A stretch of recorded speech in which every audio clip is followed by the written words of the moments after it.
السلام علیکم ورحمۃ اللہ وبرکاتہ نحمدہ ونصلی ونسلم علی رسولہ الکریم اما بعد فاعوذ باللہ من الشیطان الرجیم بسم اللہ الرحمن الرحیم فلما القوا قال موسیٰ ما جئتم به السحر ان اللہ سیبطلہ ان اللہ لا یصلح عمل المفسدین ویحق اللہ الحق بکلماتہ ولو کرہ المجرمون صدق اللہ العظیم۔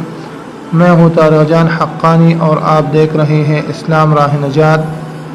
جیسا کہ آپ کو معلوم ہے کہ جادو کا موضوع شروع ہے، لہٰذا آج ہم آپ کو جادو کا ذکر قرآن مجید و احادیث مبارکہ میں جہاں ذکر ہو مختصراً ذکر کریں گے۔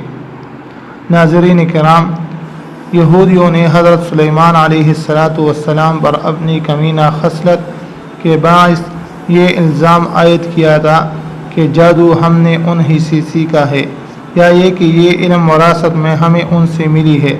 لہذا اللہ تعالیٰ نے اپنے پیغمبر کی صفات یوں بیان کی، وما کفر سلیمان ولکن الشیاطین کفروا یعلمون الناس السحر۔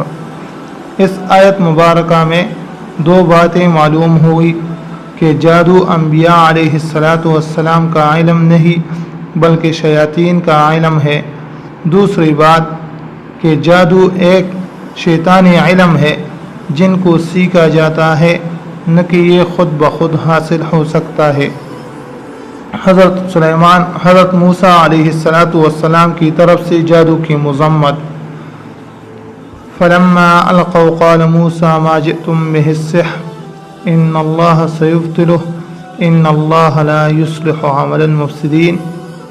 پھر جب انہوں نے ڈالا اپنی رسیاں اور لاٹیاں تو موسیٰ علیہ السلام نے فرمایا، جو کچھ تم لائے ہو وہ سحر ہے، اللہ تعالیٰ ان کو جلد باطل کر دے گا۔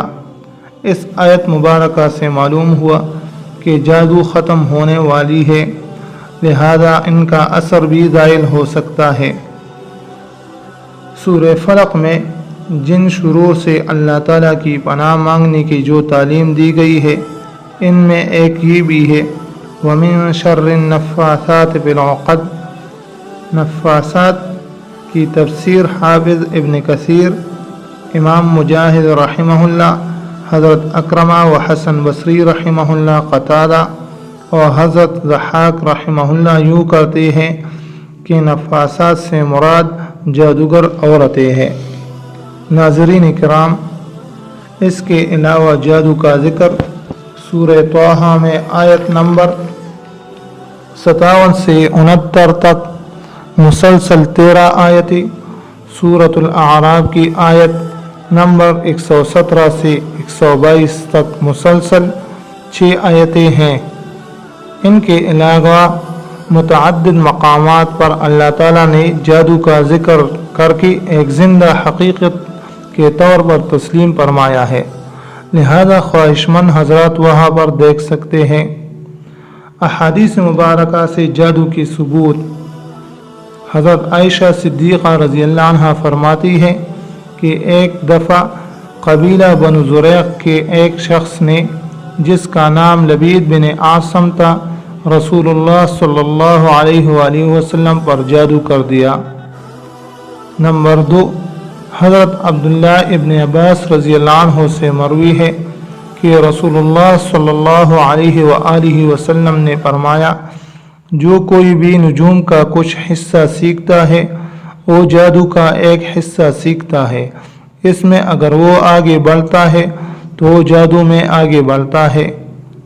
حدیث نمبر 3، حضرت عبداللہ بن مسعود رضی اللہ عنہ فرماتے ہیں کہ جو شخص نجومی یا جادوگر کے پاس آیا، اس سے کسی معاملے کے بارے میں پوچھا، پھر اس کی باتوں کی تصدیق بھی کرے، تو اس شخص نے محمد صلی اللہ علیہ وآلہ وسلم پر اتاری گئی دین کا کفر کیا۔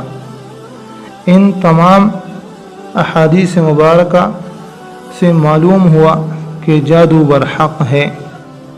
ناظرین کرام، اس کے بعد ہم آنے والی ویڈیوز میں جادو کی علامات اور ان کا علاج تفصیلاً ذکر کریں گے۔ اللہ تعالی ہم سب کو عمل کرنے کی توفیق عطا فرمائے۔ وآخر دعوانا ان الحمد للہ رب العالمین۔